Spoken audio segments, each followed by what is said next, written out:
بسم اللہ الرحمن الرحیم ایاک نعبد و ایاک نستعین۔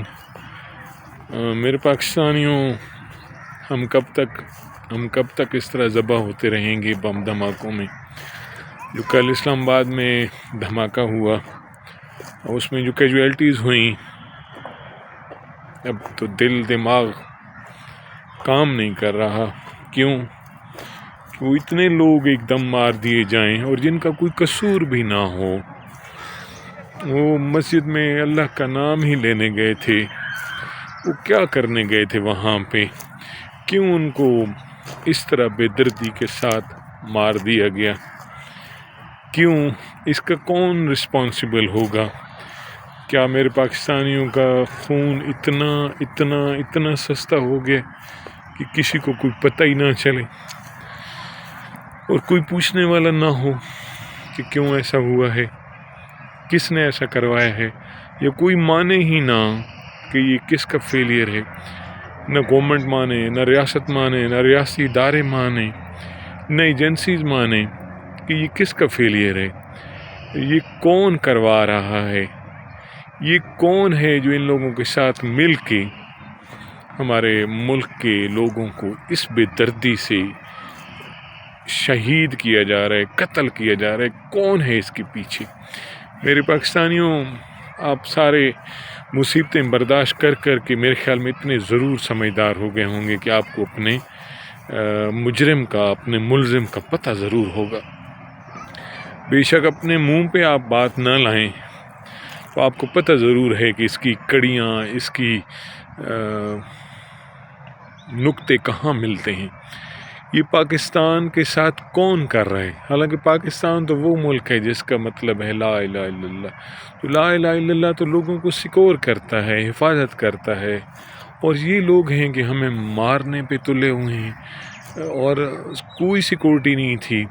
جب ایجنسیاں اپنا کام چھوڑ کے کسی اور کام پہ لگی ہوں گی، جب ایجنسیاں کسی چیز کو چھوڑ کے پھر کہہ رہا ہوں کسی اور کام میں لگی ہوں گی، تو وہ اس طرح کے معاملات ہوتے رہیں گے، کیونکہ فیلئر نبی کریم صلی اللہ علیہ وسلم نے وہ ایک جنگ میں کسی کو، صحابہ کرام کو کہا تھا کہ آپ نے یہاں سے نہیں ہٹنا، تو حکم تھا کہ آپ نے یہاں سے نہیں ہٹنا، تو وہ لوگ وہاں سے ہٹ گئے، تو وہ فتح جو تھی نا شکست میں تبدیل ہو گئی۔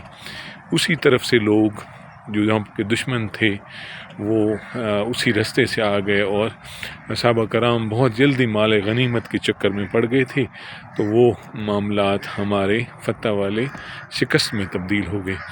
تو یہ ہمیں دیکھنا ہوگا کہ لوگ اپنا کام نہیں کر رہے اس ملک میں، اور پھر پوچھ کوئی نہیں ہے، نہ کسی نے کسی سے وہ پوچھا ہے، اور رائٹ ڈائریکشن میں ہمارا ملک نہیں جا رہا۔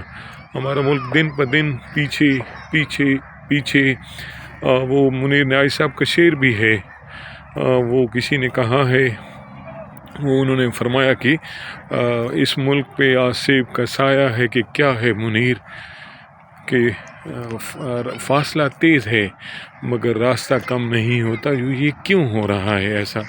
یہ آپ سب کو ہمیں سوچنا پڑے گا، اور کب تک ہم اس ضلالت کی موت، یہ اچانک موت پہ مرتے رہیں گے؟ ہمیں پہلے تو انسانیت کے بعد مسلمانیت کی طرف دیکھنا ہوگا، اور پھر کہہ رہا ہوں ایک دفعہ کہ ہمارے ادارے یہ دہشت گرد کہاں سے آ رہے ہیں؟ اگر یہ نام لے بھی رہے ہیں کہ فلاں خان آیا تھا اور ولد بہادر خان آیا تھا، تو بھئی کافی ٹائم سے تو آپ کا بارڈر افغانستان والا بند ہے، تو کیسے آیا تھا؟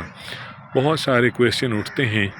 تو بہرحال ٹھیک ہو جائیں، ورنہ اللہ کی ذات تو ہے ہی ہے، اس قوم کو بہت سارا سمجھ آ رہا ہے اور بہت کچھ یہ سمجھ رہی ہے، مگر وہ آنر عزت کے ساتھ چلنا چاہتی ہے، آنر عزت کے ساتھ ایک دوسرے کو۔ ہم سارے پاکستانی ہیں، میں کئی دفعہ انڈیا کی بات کرتا ہوں کہ کتنے مذاہب ہیں، وہ لوگ کتنے مذاہب ہیں وہاں پہ، اور مذاہب ہونے کے باوجود اور ہمارے ساتھ وہ آزاد ہوئے ہیں، اور ہمارے ساتھ آزاد ہوتے ہوئے وہ کہاں پہنچ گئے اور ہم کہاں پہنچ گئے؟ انہوں نے سارے مذاہب کو کنٹرول کر کے ایک بھارت ماتا کے گن گا لیے، اور ہم 99.9% مسلم ہیں، اور ہم اس ملک کو نہیں چلا پا رہے، کہیں نہ کہیں تو گڑبڑ ہے۔ میرے پاکستانی ذرا سوچیے گا، دل بڑا اداس ہے، تکلیف میں ہوں، اور واللہ تکلیف ہے بہت زیادہ۔ ہمیں سوچنا چاہیے کہ ہم کیوں منہ سے کہنا طلال چودھری کا کہ ہم ذمہ دار اسٹیٹ ہیں، ذمہ دار اسٹیٹ ایسی ہوتی ہیں۔ میں کہنا نہیں چاہتا، میں لونگ پاکستان ہوں، مگر ایسا نہ کہو۔ لوگوں کو نظر آ رہا ہے، سمجھ آ رہا ہے کیا اس ملک کو کس طرف آپ لے کے جا رہے ہیں۔ اور پھر بات کروں ذمہ داران کی، تو ذمہ داران کو خیال کرنا چاہیے، کیونکہ وہ کہتے ہیں نا، سر ہوں گے تو ٹوپیاں ہوتی ہیں، جب سر ہی نہ رہے تو ٹوپی کہاں۔ تو اپنا خیال بھی رکھیں، اور اپنے اکابرین کا بھی خیال رکھیں، اپنے اڑوس پڑوس کا خیال رکھیں۔ پاکستان زندہ باد، عمران خان زندہ باد۔